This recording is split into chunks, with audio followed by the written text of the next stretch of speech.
बिस्मिल्लाहिर्रहमानिर्रहीम।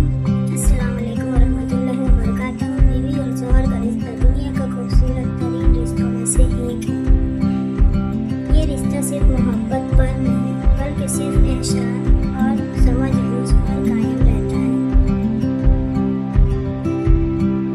अक्सर लोग निकाह को सिर्फ एक रस्म समझते हैं, लेकिन दरअसल निकाह एक अहद है, एक वादा है कि दोनों एक दूसरे का सहारा बनेंगे, दुख सुख में साथ निभाएंगे और एक दूसरे के लिए राहत का जरिया बनेंगे। नबी करीम सल्लल्लाहु अलैहि वसल्लम से बेहतरीन वो है जो बीवी के लिए बेहतरीन। शौहर की जिम्मेदारी है कि अपनी बीवी की इज्जत करे, उसके दिल को दुख न दे, उसके साथ रिश्ता से पेश आए, क्योंकि बीवी तुम्हारे घर की जीनत है, तुम्हारे बच्चों की माँ और तुम्हारे दुनिया की सबसे कीमती अमानत है। उसी तरह बीवी के लिए भी जरूरी है कि वो अपने शौहर की इज्जत करे, उसके राजों की हिफाजत करे और उसके दिल का सुकून बन जाए।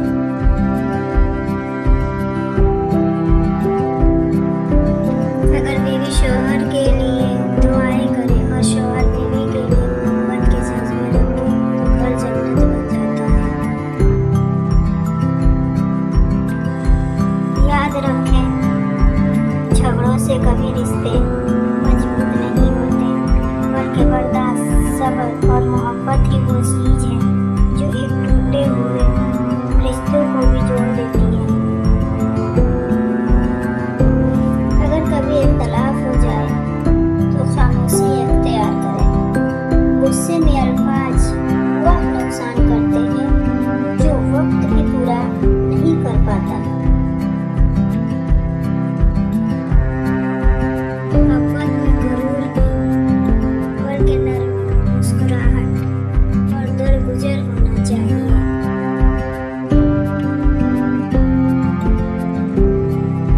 आखिर में याद रखें, शौहर और बीवी जब एक दूसरे के लिए अल्लाह से दुआ करते हैं तो फरिश्ते भी आमीन कहते हैं। अल्लाह ताला सब शौहरों को अपनी बीवियों के लिए बेहतरीन बनाए और सब बीवियों को उसके शौहरों के लिए रहमत बनाए। आमीन या रब्बुल आलमीन।